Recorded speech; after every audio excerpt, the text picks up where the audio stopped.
Hello, everyone. Welcome to the third session of the UNESCO Chair series in Comparative Education Policy. This event is co-organized by the UNESCO Chair in Comparative Education Policy and NORRAG Global Education Center. Our co-sponsors are the Global Governance Center, the International and Development Studies Program, and the International Relations and Political Science Department of the Graduate Institute, as well as the KICS EMAP Hub. My name is Chanung Baek. I am the UNESCO Co-Chair in Comparative Education Policy and the Academic Director of NORRAG. After my short opening, I promise it will be very short, I will hand the floor over to Professor Osmany Porto de Oliveira. The title of his lecture is Policy Transfer and International Cooperation, Lessons from the South. Afterward, we will have a very engaging Q&A session. As you may already know, this is the third session of the UNESCO Chair series in Comparative Education Policy. This year's series is titled Promissory Agendas, National Reactions, Global Governance, Knowledge Equity, and Democracy. We have previously hosted two speakers in this semester, one from Egypt and one from Mongolia. And today's speaker, who will conclude this year's series, is from Brazil. In addition to today's lecture, there will be an open cafe tomorrow at 10 a.m. at the FAB, providing an opportunity to exchange thought with the speaker in person in an informal setting. To give you a brief introduction of NORRAG, a co-organizer of the series, at NORRAG, we plan and organize our strategic activities to enable our stakeholders to first know what robust evidence exists, second, amplify knowledge that is context relevant, third, access underrepresented knowledge relevant to their work, and finally, act, meaning that they work with context relevant knowledge and expertise to formulate priorities and solutions. I strongly encourage you to explore our work and become part of our network if you are already not a member. Please scan this QR code to join our network map. I will pause for 2 seconds. In the meantime, I also would like to draw your attention to our The South Also Knows initiative. This initiative highlights experts from the South within our network and promotes their work and scholarship. We aim to contribute to reversing the north to south flow of expertise and decision making. Please join our movement using this QR code on the left, actually on the right side of your screen. Now, without further ado, I would like to introduce Professor Osmany Porto de Oliveira. Osmany Porto de Oliveira is a tenured assistant professor in the Department of International Relations at the Federal University of São Paulo. He holds a PhD in political science from Université Sorbonne Nouvelle and the University of São Paulo. He has received different international awards, such as the Best Comparative Paper Award from the Journal of Comparative Policy Analysis and the Early Research Award from the International Public Policy Association. His main research interests are policy transfer and development cooperation, areas in which he has conducted extensive field work across various countries in the Americas, Europe, and Africa.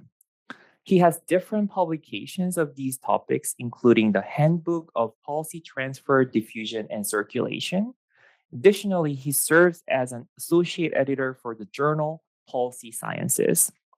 Throughout his career, he has been a visiting researcher at Hamad bin Khalifa University, Université Sorbonne Nouvelle, Instituto de Estudios Peruanos.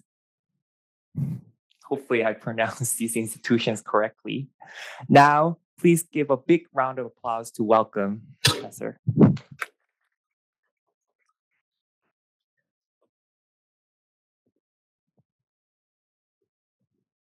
Thank you, Sean.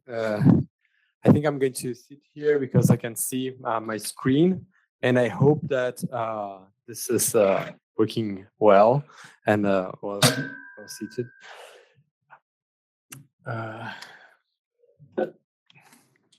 Perfect. So let me just control my time here, and if I speak too much, you just let me know. I'm Osmany, and the presentation I'm going to share with you today, I called it Policy Transfer and International Cooperation Lessons from the South.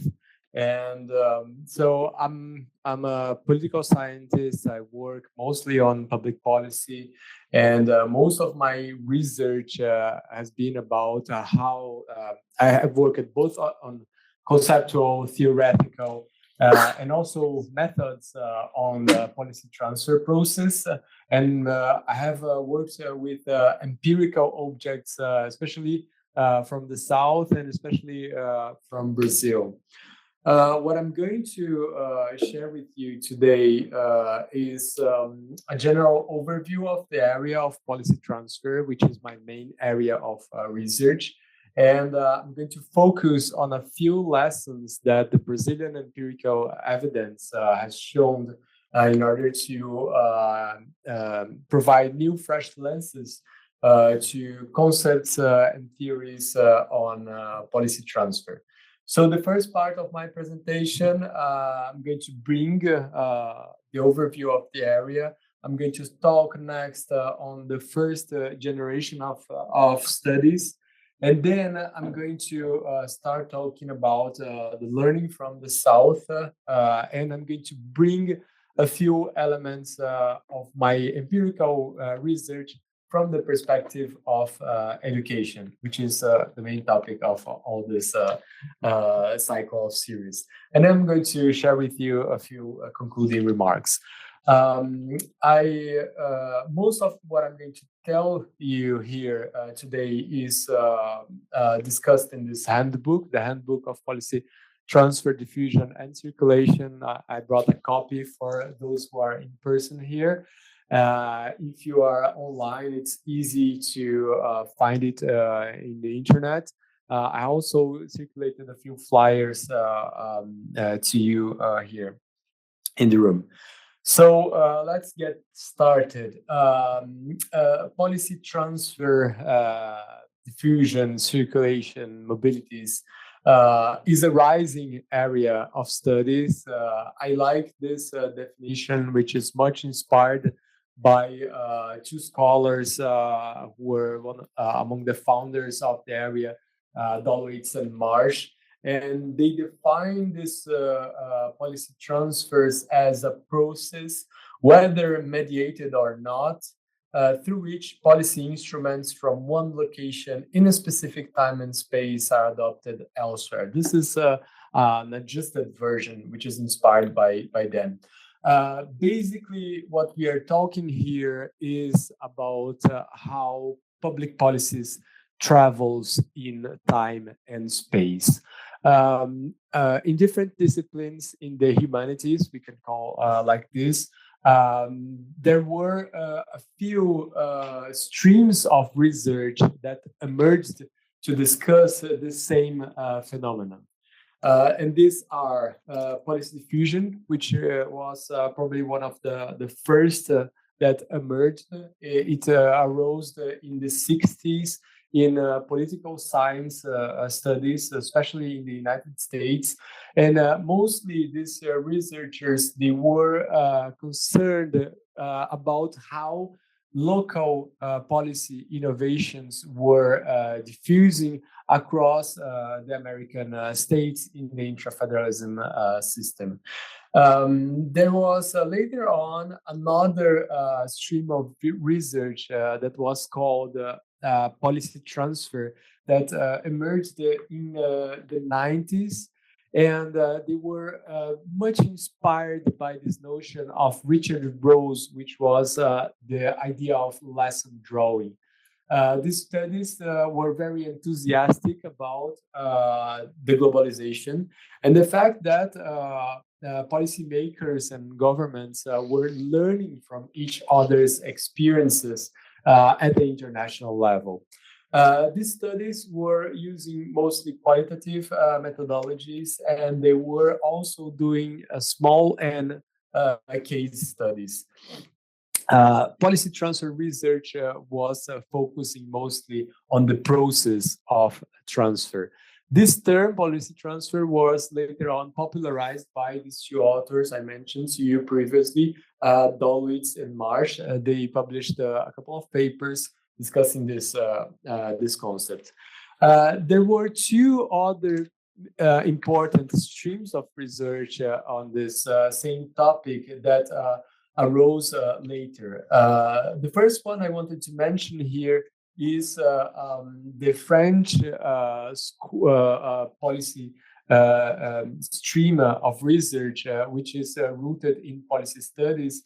And basically, their branch of research they call the political sociology of the policy process, and they brought a new term to talk about this phenomenon, which is the notion of policy circulation. The contribution of French studies to this area was bringing more the micro dynamics of the process, bringing more the abstract dimension of public policies to the discussion, but also bringing the role of the individuals on the process, as well as the notion of policy translation. Policy circulation was also a more critical perspective that wanted to understand also the political dimension, the conflict dimension along this process. And finally, there is a last stream of research that I wanted to share with you today, which is the stream of research that emerged in human geography. And they were mostly concerned with policies moving across cities. One of the main authors on this stream of research is Eugene McCann, and they were very concerned with the geographies of this process, but also the role of context, the role of cities, and the role of history in what they call policy mobilities. This is a very interesting area of research because, and I like to show always this graph here. It's a bibliometry that was provided by three American scholars, Graham, Shippen, and Voden. It's kind of a bit dated now, but basically what this research is showing to us, it was published in 2013, is this growing trend of research on this phenomena of policy diffusion, especially in political science. There were main questions that were prepared to understand the policy transfer process in the beginning, and these were the questions that David Dolwitz and David Marsh discussed in their work, in their very seminal work called Lessons from Abroad. It was published around in the early 2000s. And basically, they were asking the why, what, where, who, and how questions adapted to policy transfer process. And they wanted to understand why agents engage in policy transfers, what is transferred, which agents are involved in this process, from where policies are transferred, what is the degree of policy transfer, and what facilitates policy transfers. They suggest that the six first questions are related to understanding the process of policy transfer. That is, they wanted to understand policy transfer as an independent variable. And then they added the seventh question, which is how the policy transfer leads to policy success and policy failure. And what they wanted with this question was to understand policy transfer as a dependent variable. So how public policy making can be dependent, or the implementation of policies can be dependent on the policy transfer process. They produced also an inventory of policy transfer, which is very interesting and was very helpful in the beginning of this area of studies, because it provided a sort of a roadmap for us to navigate this phenomena. but now we have advanced knowledge a little bit further from this. What I'm going to share with you now is the first generation of policy transfer studies, because they had a few assumptions and preferred case studies that were very important for this area.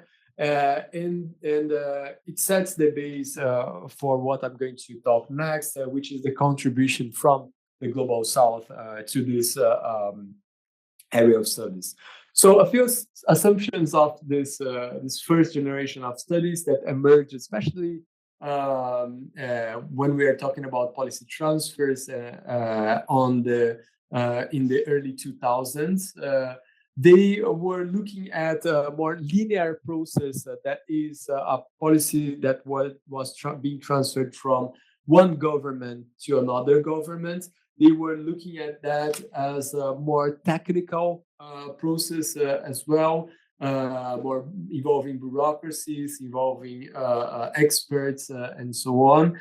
And the main agents in policy transfers were governments and international organizations. There were a few other agents that were also looked in this first generation of studies, such as think tanks, but mainly governments and international organizations were the main suspects of the area. And one important contribution of this first generation of studies was to bring the transnational dimension into the policy analysis. This was an important element because it helped to overcome what we call methodological nationalism. That is, public policies, the idea that public policies are occurring inside state borders. Meanwhile, what happens outside state borders is a subject for another area of studies, for example, international relations. Policy transfer studies kind of connected the domestic and the international realms and assumes that public policy making often was intrinsically intertwined with international variables and dynamics.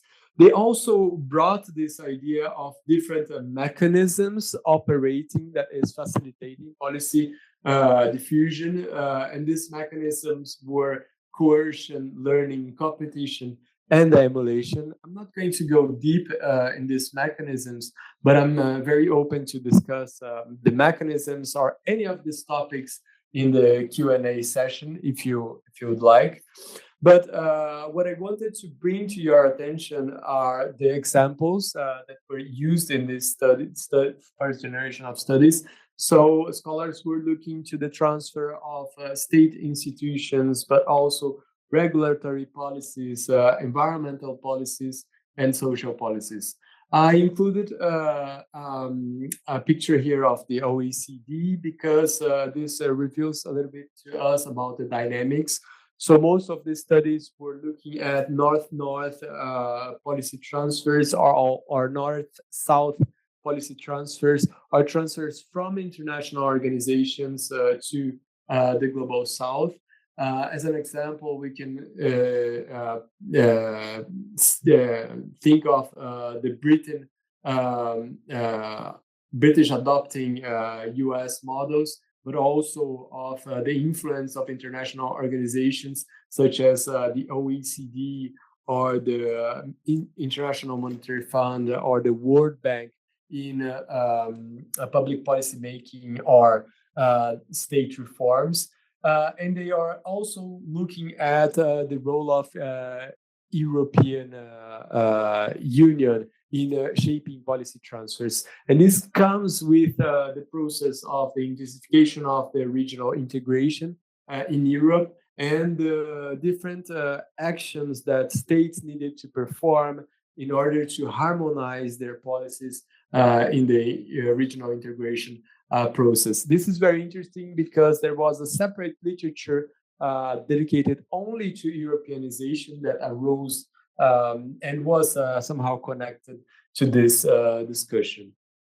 There was another generation of studies, and this is the part where I wanted to get, that came a little bit later in the mid 2010, somehow around 2015, and afterwards, that was looking to this phenomena differently. It's a new generation of scholars that was, most of them were scholars from the South, often doing their PhD research in European or American universities.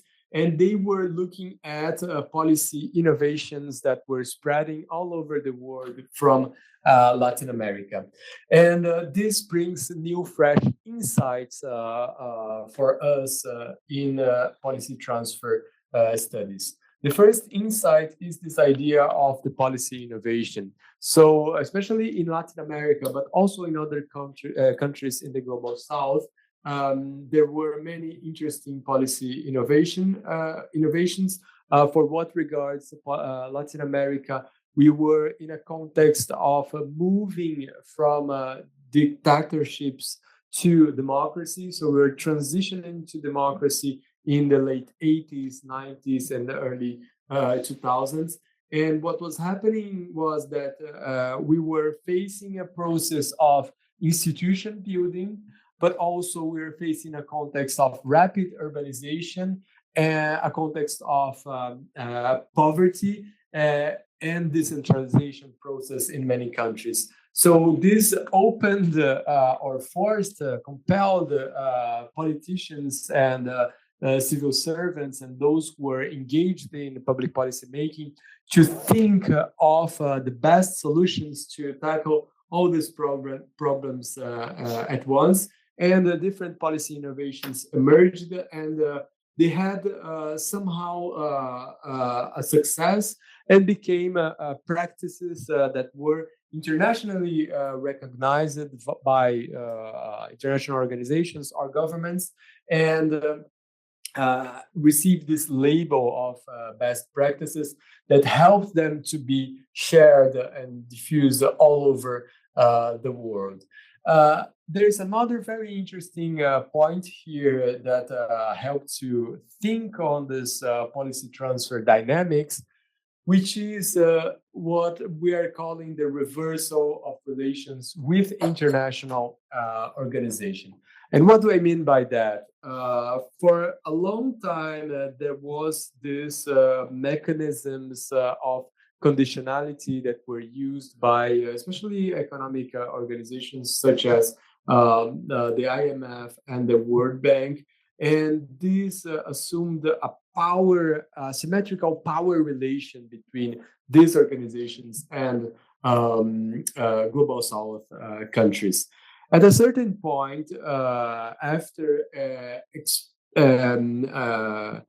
experimenting and implementing and developing different types of policies, especially social policies, some countries in the global South became experts on these policies. And international organizations were very interested on that knowledge and started to bring not only consultants to assist these international organizations to spread such policies across the world, but also were interested in discussing these policies at the same level. So we understood that there was somehow in this topic a sort of reversal of relations in terms of power dynamics, knowledge power dynamics between global South countries and international organizations. Besides that, some countries from the global South, for example, Brazil, started to occupy important international spaces that were key drivers of policy diffusion in certain areas. In particular, for example, the Food and Agriculture Organization, where a Brazilian academic and also policymaker was the general director for 2 terms at this organization. It was also very interesting, the following dynamic, which is the use of development cooperation to transfer public policies. I'm going to talk a little bit more about this in the next slides. And finally, there was this idea that often the most appropriate policy for some countries are those that have a more similar institutional, social, and cultural background. And these public policies from the Global South started to be much more, receive much more value.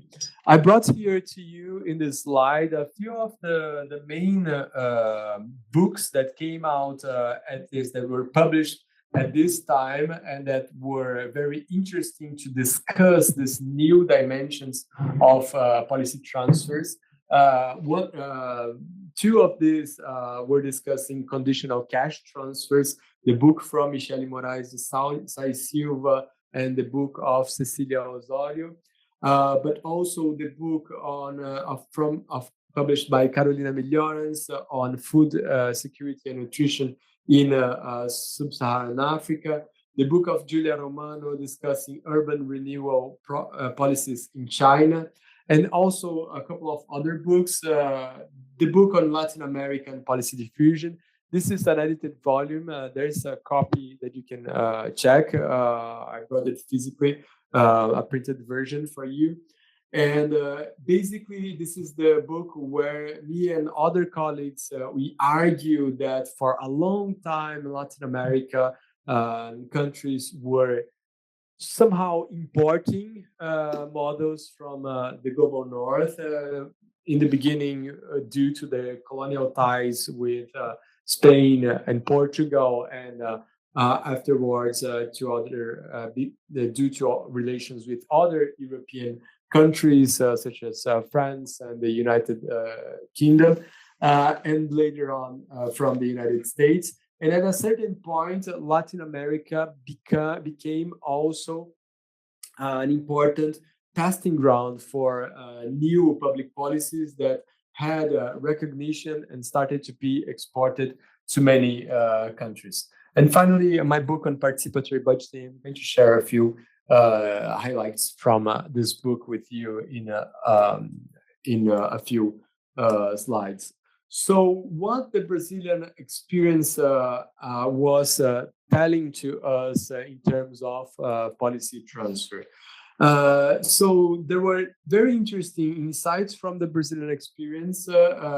First insight is the fact that there was not only formal cooperation, but also informal cooperation that was happening and helping to foster policy transfers.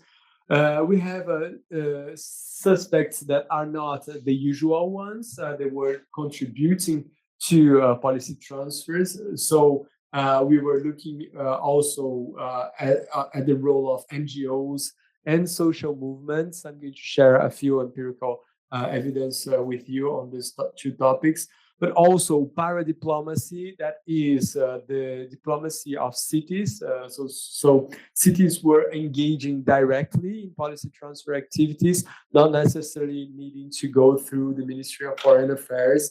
They had their own autonomy, and this idea of translation. So policy instruments were not copied from one place to the other, but there were multiple adjustments, adaptations in order to meet not only the promoters of specific policy instruments, but also to meet the different contexts where these policies were adopted. There was also something interesting here, which is the Brazilian narrative for development cooperation. So from the government perspective, Brazil was using this narrative that was characterized by the idea of solidarity to other peers, especially in the global south. but also the idea of a horizontality. And this meant that Brazil was not engaging in conditionality mechanisms and was treating every other country as peers. The idea of context, similar context, and proximity was highlighted. And the government was also using the narrative of the Brazilian social policy success, which I'm going to detail to you a little bit in the next slides. There was also the Brazilian PAC, so policies were not being transferred to other countries alone. There was often commercial delegations that were traveling with the government in order to strengthen the commercial ties. And there's this key component that came to me in one of my interviews with governmental staff from Brazil, the fact that the Brazilian policy transfers were very cost effective. This means that policy transfers embedded in development cooperation in Brazil were done often using civil servants from specific areas working on specific social policies. For example, what they were doing was they were sending civil servants abroad to act in capacity building training sessions, but also in events, but also sharing knowledge in different ways. And this was much cheaper, for example, than hiring an international consultant from elsewhere. And international organizations, while inducing this policy transfer, for example, were dealing with some of the best experts in their area. And also this idea that I mentioned before, the solutions for the South made by the South. This brings to us a few additional questions than the first 7 ones that I mentioned to you in the beginning of my presentation. That was mainly observed by the first generation of studies. And obviously here I don't have much time to go deeper in all these generations of studies, but I'm presenting somehow a stylized narrative of the area. So it's much more complex than that. And a deeper discussion is in the book where you can read this. Just for the matter of time, I'm just trying to put this as simple as I can. But new questions emerged with this new generation. And basically, the questions that I wanted to address now with some empirical evidence from my research are the following. The first one is when policy transfer occurs and how long does a policy transfer takes? And we have been looking to this, which represents the temporal, the time dimension in policy transfers. The second is this idea of which instruments are being transferred. We started to conceive policies not as a pack that's circulating as a block from one place to another, but instead the different agents that are promoting or are adopting these policies, they can pick in specific instruments from a policy and mix or assemble these instruments in many different ways that are meeting their expectations. So the idea is that to disentangle a pack of policies into different policy instruments that can be transferred alone or combined even with other different policies. The following question is this idea of translation. So how policies are transformed along the process and meet the local context. And finally, how politics and geopolitics influence policy transfer processes. I'm going to share with you some of my main empirical research. I haven't looked to that from the perspective of education while I was doing the research, but since I got the invitation, I was asked to bring the educational perspective. I started to look at these empirical objects differently, and I tried to highlight all the education component of this policy. And this reinforces this argument that policies are not circulating as block, but you can have different components, and education is a key component of the policies that I'm going to talk next, which are participatory budgeting, conditional cash transfers, and school feeding programs. So let's start with participatory budgeting. I kind of been following participatory budgeting for a long time now, almost 20 years, but most of my research was conducted between 2007 until 2015. And participatory budgeting is one of these examples of policies that was developed in the Global South. It was developed in the city of Porto Alegre in 1989, and it spread all over the world, both in the Global South and in the Global North. Basically, participatory budgeting is a policy that aims to include citizen participation on the process of municipal public spending. And the city of Porto Alegre developed a methodology to do that. I'm not going to go through the details of the methodology. I want to talk about diffusion and education here. So what's interesting is this map of diffusion that you can see over there. And this is the latest version of the broadest survey that we have of participatory budgeting across the globe.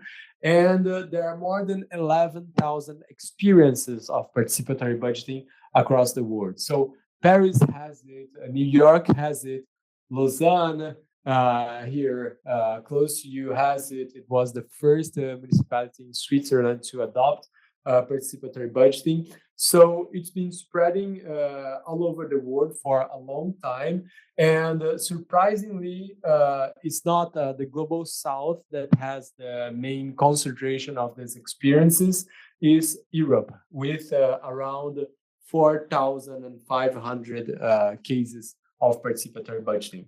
I don't know if you can see the numbers there, but I can share the reference of this map.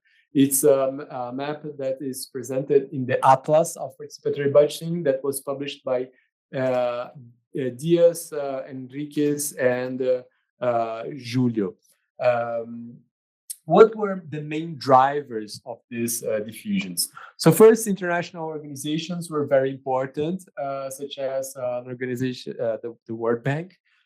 Secondly, NGOs, there are different NGOs promoting participatory budgeting, individuals, consultants, but also mayors and staff from NGOs. Transnational networks. In the beginning, there was a very important transnational network called Democratize Radically Democracy. It was a French network, Démocratiser Radicalement La Démocratie, it was called, and it was bringing these ideas from Porto Alegre to France, but also to Francophone Africa in Cameroon, for example. And it was an important driver of this diffusion and governments. Here I brought a picture of a meeting of participatory budgeting in Brooklyn for you to see the reach of this policy. I took this picture in 2013. But what I wanted to drive your attention is this. This is a participatory budgeting meeting that was held in the city of Guarulhos, close to São Paulo. It's in the outskirts of São Paulo. It's a city of around 1 million inhabitants. And this is a meeting in a poor neighborhood. And there were around 1,000 people attending this meeting. I'm going to go through a little bit more deeper in this meeting, but I wanted to share with you the education component of participatory budgeting which is there's more than one, but the one I wanted to highlight with you today is this idea of the school of democracy. So participatory budgeting was this methodology to include citizens in public spendings. And along this process, citizens could learn how to speak in public, defend arguments, mobilize their neighbors around a similar cause. And after the many interactions within the cycle of participatory budgeting with their fellow residents and the municipal staff, citizens could understand better not only the administrative process involved in public policy making, but also in how to participate. Participatory budgeting was a sort of a pedagogical tool. It was providing citizens, especially citizens in poor communities, civic engagement, but also empowerment and emancipation. Let's go through this picture now and show to understand how participatory budgeting was working and how this school of democracy could operate. So here in this picture, we have in the stage the municipal staff.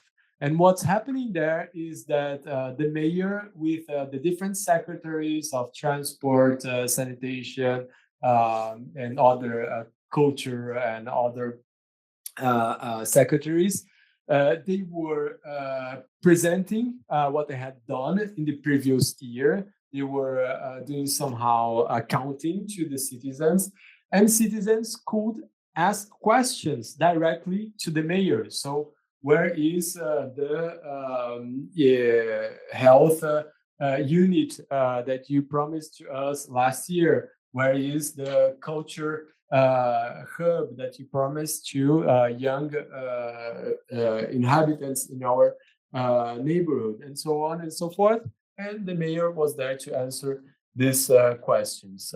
There was also something else happening in this meeting. And citizens would attend this meeting because it was a very vulnerable area, and also they needed many infrastructure in this area. But there is also something else happening in this picture, and it's the line on my left. I don't know where is here, but I'm trying to point there with the laser, where you can see a line. In this line, people were waiting to be called, and they were able to use the microphone to request for public policy to be submitted to vote to the citizens in that region, in that neighborhood. So each citizen could request for one public policy, and they were summarized in the screen that's in the picture, also in my left here. And after every interested citizen could share their request, a voting procedure would start with all the participants in the meeting. And what's interesting here is that citizens had 1 minute to make this request. So after 1 minute, the microphone would be cut, and citizens needed to learn how to speak in public and how to wrap things up in a very effective way in order to catch the attention for the audience to gain their votes. And let's say that I don't remember how many policies were selected here, but let's say that 3 policies out of 15 would go to the next round of the deliberation process. So this way, participatory budgeting was serving as a school of democracy. There is another variation that I'm not going to talk with you here today, but just wanted to mention another variation of participatory budgeting, which was implemented in France in the region of Poitou-Charentes, and it was the participatory budgeting in schools. So basically what was happening in this experience, and this spread in different parts of the world as well, was that the school budget was submitted through a methodology and it was spanned through after the decisions of the result of the deliberation between the students, parents, and the administrative staff of schools. And this was also a very interesting experience, more targets on schools.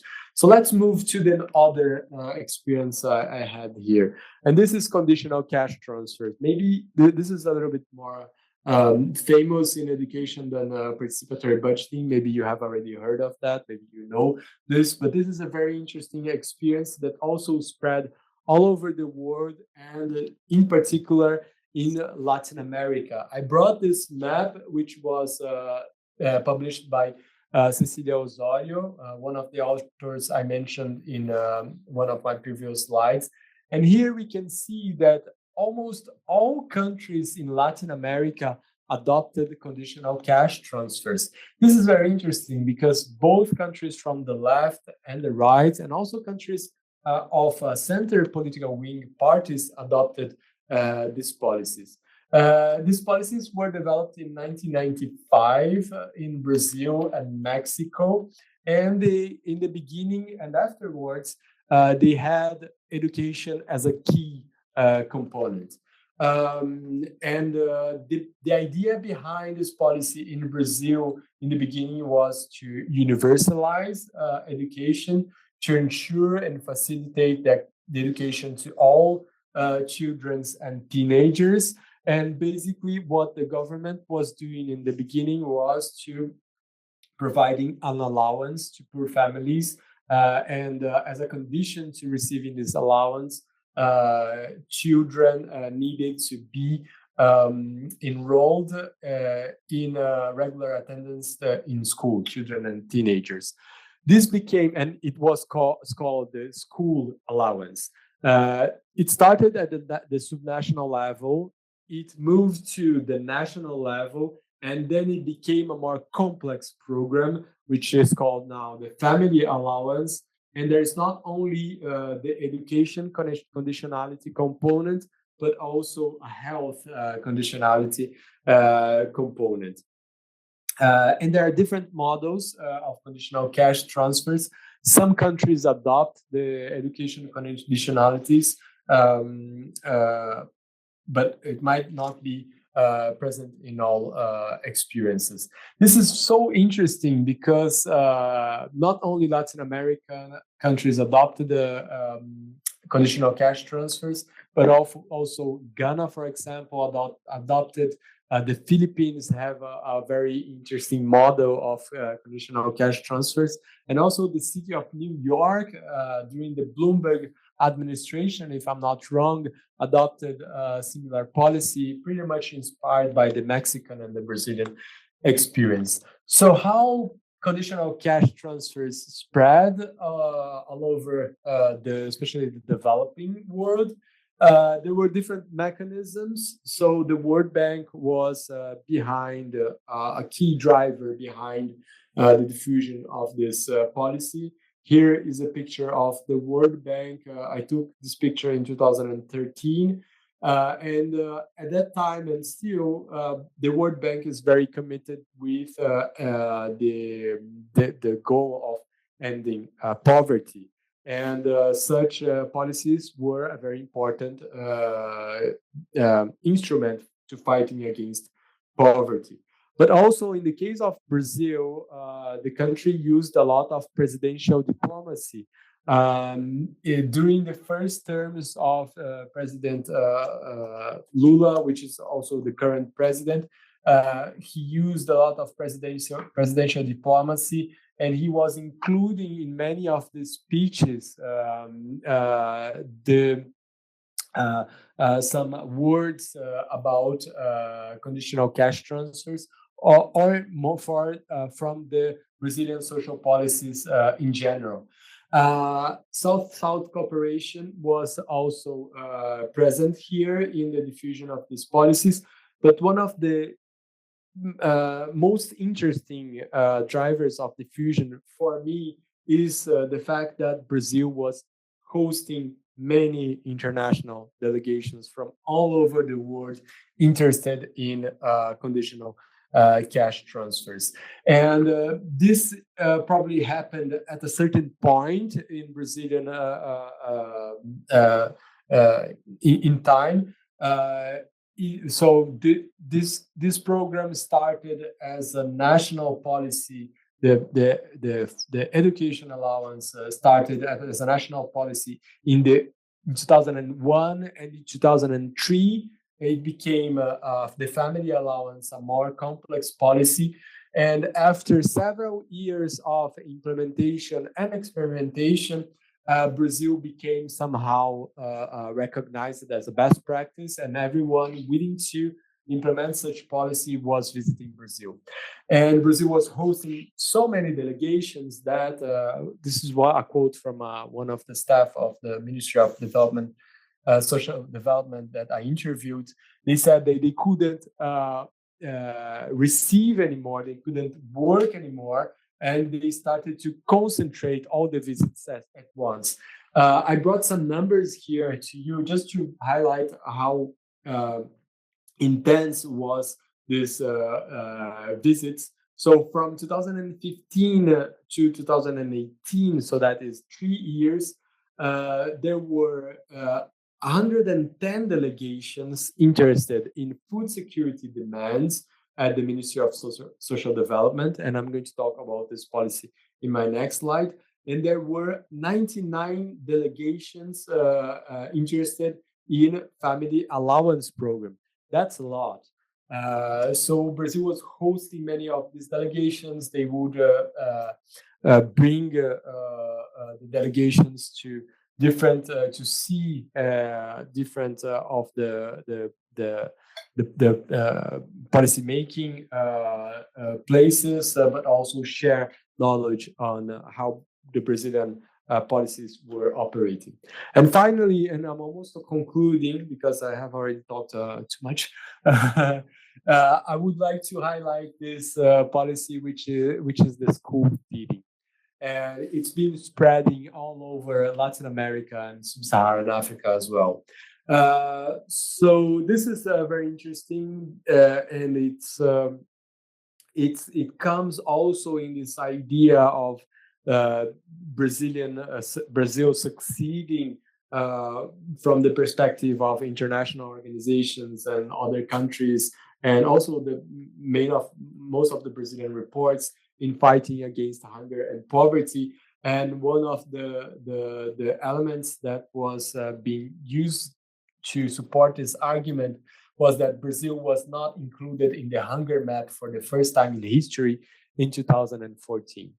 I brought here the hunger map for you of the Food and Agriculture Organization. This is the map of 2015.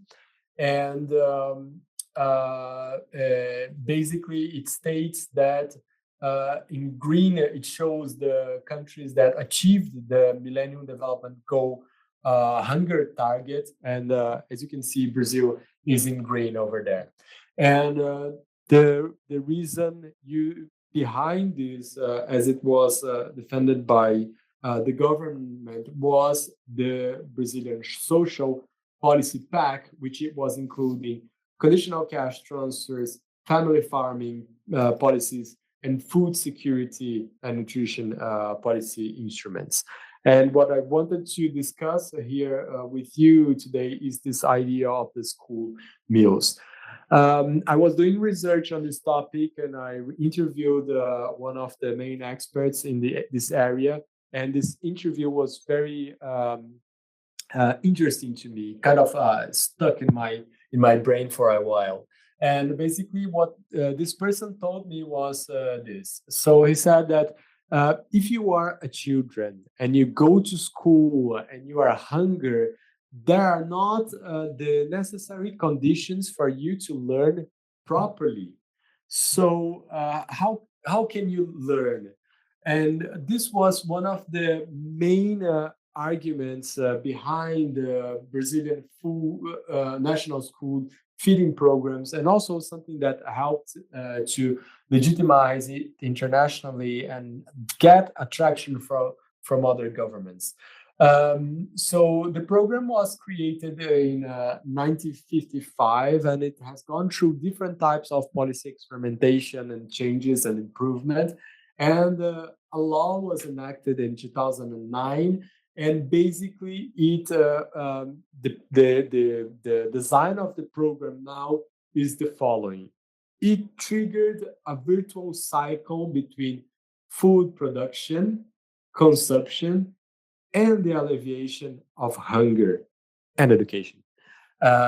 So what is happening is that schools, meals are provided in public schools, and these meals are nutritionally balanced. There is a nutritionist that is responsible for the menu, and it also respects the different regional and food cultures, because in Brazil Brazil is very big, and we have many different regional traditions. So this menu is going to respect all these traditions. And so the students can eat properly what they are used to eat at their homes. And this food is, the ingredients of the food are purchased from family farming. This way you have quality products, you don't have processed food. And also the family farmers, they don't have to worry about their production, because the government is buying their production. So the government procurement is ensuring that they're going to have their place in the market. So this creates this virtuous cycle of poverty alleviation, but also of family farming production, food nutrition, and the students get enough energy to attend class and to learn properly. This policy was, it's now trending again. It was diffused, as I mentioned to you, in Latin America, especially with the support with the FAO, but also in sub-Saharan Africa. It's been diffused in different countries. And the main support are really the FAO, the World Food Program. In certain cases, the diffusion counted with the support of the DFID from the UK and the Bill and Melinda Gates Foundation. And what's interesting from this experience is the creation in Brazil of the Center for Excellence Against Hunger. And this is somehow a sort of an innovation, a policy diffusion innovation, we can call it this way, because it's a sort of a hybrid institution being funded both by the Brazilian government and the World Food Program. And in time, one of the main missions of the Center for Excellence Against Hunger was to share knowledge, to do capacity building, and also to legitimize the idea of school meals at the international level. So the center has been training many civil servants across sub-Saharan Africa, and one of the main mission is kind of spreading the school feeding program. And this is very interesting because the center is able, for example, to overcome a very heavy bureaucratic system in Brazil. So it's more effective in doing their activities. And it's also been, as it's an institution that is also part of an international organization.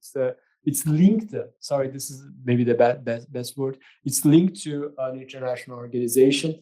It was able to be resilient in face of radical political changes in Brazil. So it's more independent from the government and political turbulent moments. And this is a very interesting dynamic. So I'm almost finishing. If you want to learn more about these experiences I just mentioned, there are a couple of articles that you can look after. One is this article I published in the Journal of Politics in Latin America, Brazil exporting social policies from a local innovation to a global model. And the other one is this article that I signed with Michele Moraes Sai Silva, incorporating time into policy transfer studies, a comparative analysis of the transnational policy process of conditional cash transfers and participatory budgeting. It was published in the GCPA, the Journal of Comparative Policy Analysis. So just to wrap up a few final conclusions. So one of the important elements of policy transfer studies is the fact that these studies are bringing the transnational dimension into the analysis, because it can be very important. Policymaking is not only about domestic logics, domestic dynamics, transnational influence is also in, and policy transfer studies, it's kind of all about the transnational. These studies were important also to unpack the policy instrument, the public policies, and show that there are many instruments. As I mentioned to you, education was not my main thing, and then I was continuously thinking about how to bring education here, and I hope I was able to make a point on that. So you have education as a key component in all these policies, but you have also other components in these policies, such as the methodology, such as participatory process, or other conditionalities, or other sectors, such as family farming, for example, and so on and so forth. Southern countries can offer valuable policy models. So, for example, I was in the 90s. I remember that in Brazil, for example, all best examples of well-succeeded policies and everything was coming from the global north. And I think that this started to change a long time, and now these policy models, there is this idea that maybe the best fit for a country is not somewhere in the global south, but maybe a country with that shares similarities with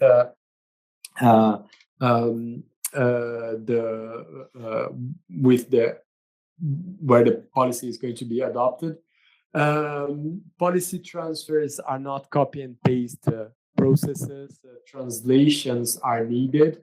Not only, and these translations are not only being made by the promoters of policy transfers, but also by the local adopters that need to meet different requirements, convincing political parties, convincing citizens, but also adjusting the institutional design in order to meet the local bureaucracy and administration setting. Finally, there are different agents and mechanisms facilitating policy diffusion. They can be formal and informal as well. And there are multiple dimensions of time in policy transfers. We can see time as a sequence. So participatory budgeting started in 89, conditional cash transfers in 95, and school meals back in 55. There is a sequence of years of policy experimentation and also policy transfer. But there is also something that we are calling the timing, the opportunity to transfer. So Brazil at a certain point became an important model. Mexico as well, Latin American countries were important models. Also, Bangladesh served as a model for many policies. There is a timing, a specific timing that international organizations, for example, start to recognize that policies can be as sources of inspiration to other countries. And this is very important. It's somehow a window. It opens, but it also closes according to the the timing. So SDGs were an important and the Millennium Development Goals helped to social policies to be diffused. Now we are going to finish the SDGs in a few years. Maybe other opportunities are going to be opened.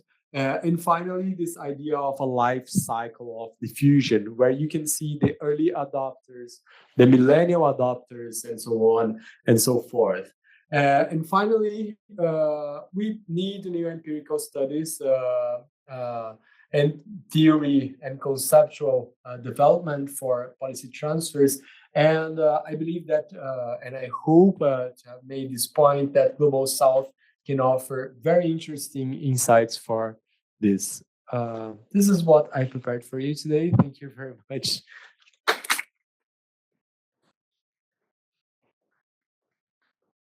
Thank you so much for your engaging presentation. It was very helpful for the audience to that you went through different generations of policy transfer studies and then draw on specific examples.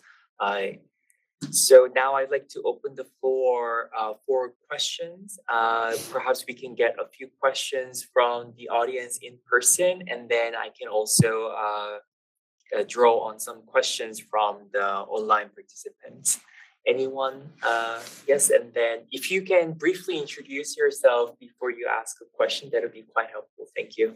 Thank you very much for your lecture. It was extremely insightful, and I saw a lot of parallels between the policies in Brazil and the policies in India.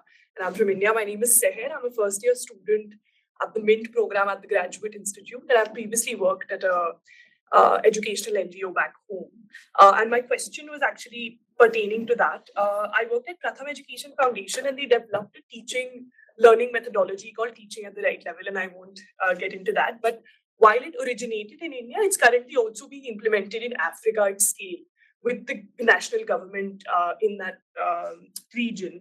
Could this also be considered an example of public policy transfer, even though it is an educational program rather than a formal state policy? Or alternatively, we can look at it as a mechanism or an instrument of policy transfer. Essentially, my question is about what perhaps falls outside the scope of policy transfer. Is there something that we cannot consider to be a policy transfer, if that makes sense? Thank you. Sorry, I just don't have a paper and a pen to. Yes. Okay. But I can have my computer. I think it's yes, it's easier. Sorry for that.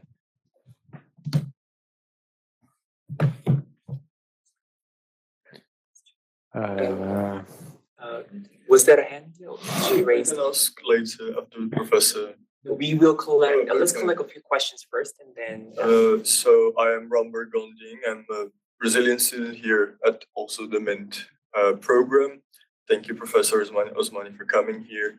I think my question is more on the methodological side of approaching these new configurations on policy transfer, because in some of the articles, you and other colleagues that you're exploring some new tools on how to address this policy transfer and diffusion. My question is there a way, besides, for example, norm circulation, of accounting in a more quantitative way for all these approaches, maybe something on networks, something on social network analysis that we could use and explore to understand better these transformations, even maybe circulation in policy?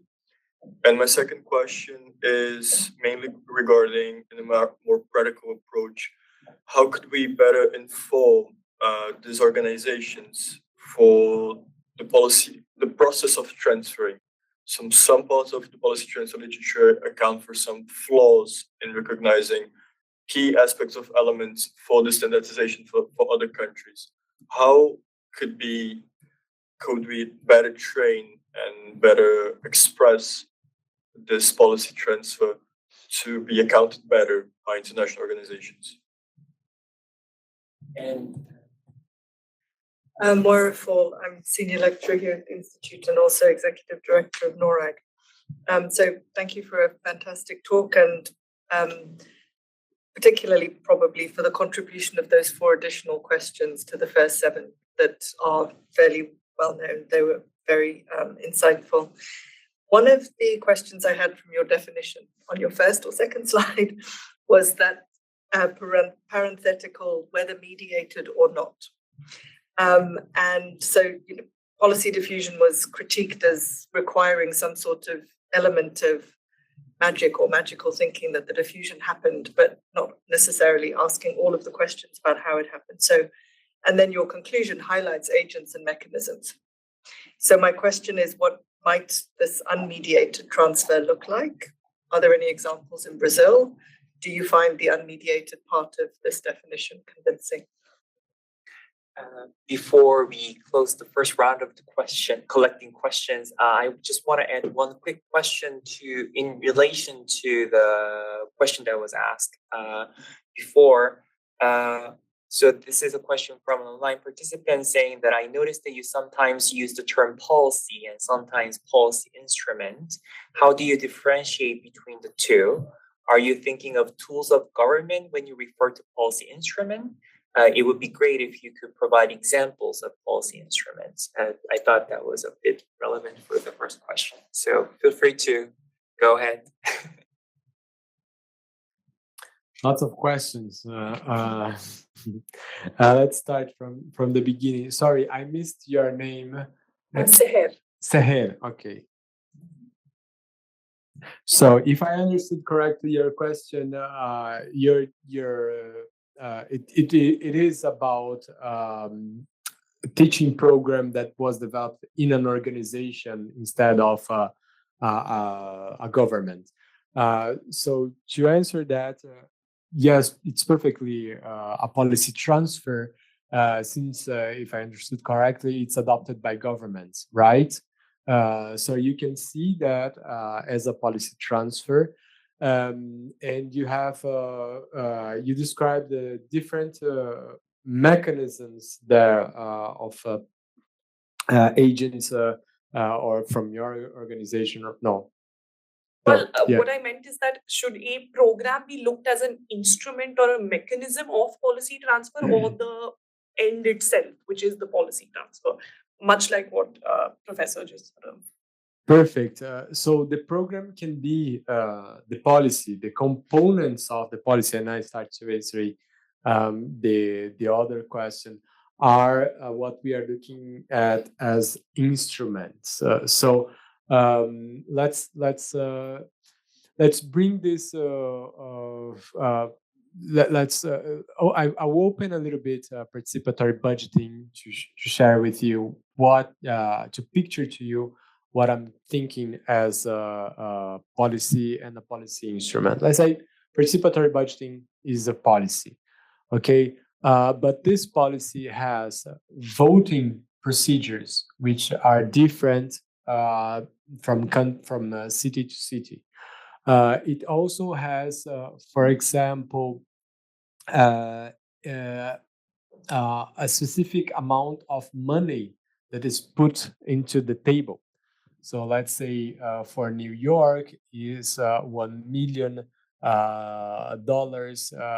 per district, and it depends on it's a discretionary budget for that the alderman has for its own district which this person is representing. Meanwhile, in Porto Alegre, in the beginning, it was the full budget of investment of the municipality, which is a bigger, much more significant percent of the budget. It also have other components such as the cycle of the policy. Some cities adopted a 1-year cycle, others a 2-year cycle.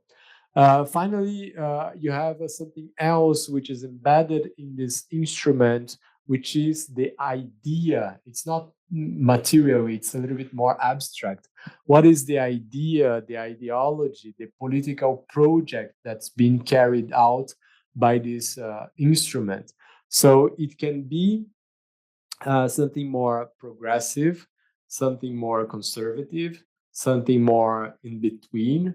So you have all these components. So these are the instruments that can be picked by different organizations and assembled together in order to implement it here or there.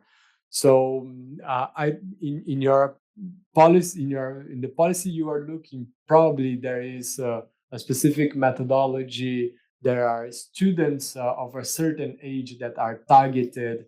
There's also a way to I don't know, to teach or that's different from other methodologies of teaching and learning process. So this is what we are thinking on as instruments. So it connects to the literature of tools of government, for example, but we are labeling this instrument. And this there is part of the literature of policy tools that is mostly looking at this as a technical part of public policy making, and it's not considering this abstract dimension. Is this clear? Yeah, I think Is it, I mean, it helps the you? question from the Yeah, sorry. I hope it's clear from for the audience. And the mechanism would rather be the forces driving this policy in Africa.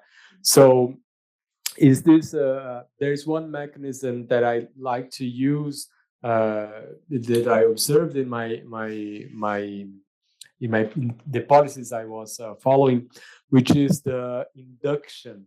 So you have the coercion, which is something more mandatory when an international organization or a state, for example, is imposing a country or a government to adopt something. But there is this more soft power dimension, which is induction, where, for example, international organizations can recommend strongly that a country adopt a certain policy, or yes, are also social construction. For example, the OECD adopted the PISA, and kind of every country is being compelled. Even Brazil adopted is using PISA since 2000, and it's yet not a member of the OECD. So many countries are compelled to adopt the same model because everyone else is using that. In this case, is an indicator, which is also a policy instrument. So indicators can also be policy instruments, methodologies, indicators, all this are policy instruments. What I mean here is that you're not transferring a pack. You're transferring different elements of this pack. And to Homberg, thank you very much for coming. We know each other from Brazil. It's very nice to have someone from Brazil here. So literature on policy diffusion is mostly quantitative. Meanwhile, literature on policy transfer is mostly qualitative. There are some studies in policy transfer that started to use network analysis to understand these processes. For example, there is a study by Leslie Paul and Jennifer Spence, very interesting. They were looking at the T20, which is the branch of the G20 on think tanks. And then they were looking how these think tanks connect to each other, what they are doing through this kind of network analysis. Also, there is some methodological discussion being done by Chris Walker, which is a professor at the University of New South Wales, and he is now at the NZOG. It's the Australian and New Zealand School of Government or something like that. He developed, he kind of brought this network analysis methods to understanding policy transfers. And for your specific questions, if is there a way to better understand, let me see, the translation and to express. Okay, so you can track how these individuals in the networks are framing the discourse differently in different moments of the diffusion, for example, and to different audiences. This is one thing, to track the translation processes.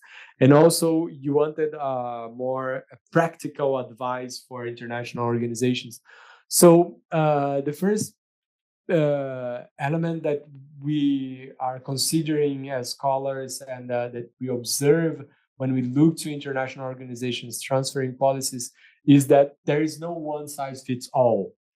So each context is different, and context needs to be taken into account, because sometimes there, even if the methodology or the combination of policy instruments work, maybe there is a specific setting in that context, let's say an engagement of civil society, or I don't know, children that are more inclined to go to school or not to attend school, that makes this policy work in a specific context. For example, when it's transferred to another setting, it often doesn't work because it's missing something that it's outside of the policy design.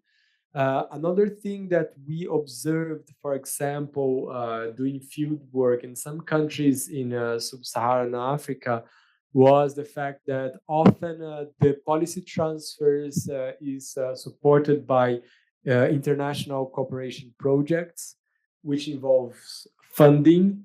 And once the funding is over, the project also ends. So yeah, I'm going to. So this is another practical advice. And finally, to Maura, mediated or unmediated.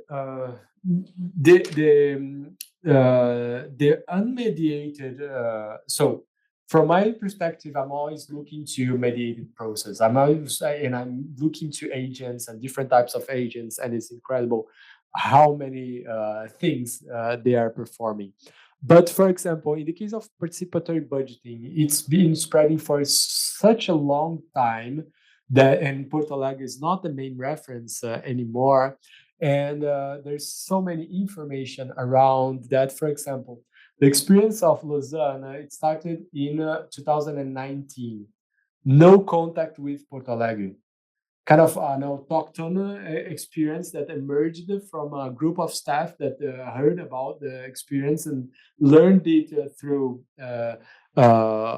mostly reading and seeing what others were doing around. They developed their own practice. It's kind of yes, we can see it was mediated through like books and paper material, but it's a very low level of mediation. There was not no specific agent like bringing the policy there. It's kind of an example that I can share. Thank you so much for your insightful answers, and thank you so much for your engaging questions. I mean, there are still additional questions shared in the online chat box, but unfortunately we cannot get to all of them. But let me just read out loud 2 questions so that we can leave this room with those questions in mind and perhaps continue some parts of those questions as well. One question is, what is the role of Brazil at the CPLP, which I think the communities of Portuguese language countries, in terms of policy transfer experience sharing? Is it solely done by diplomatic ways, or there is room for informal transfer as well? So this is one question. Another question is how to create technical bridges to transfer policies and ensure that these policies coexist with place-specific local and national context.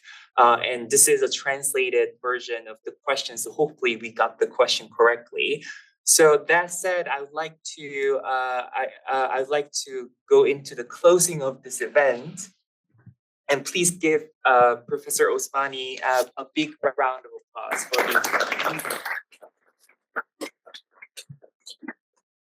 Thank you very much for being here, attending and listening to this presentation, both in person and online. Thank you, Chamun, for the invitation. Thank you also, Gita, who is not here.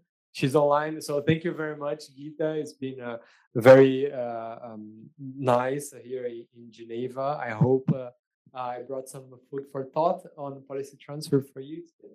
Thank you very much.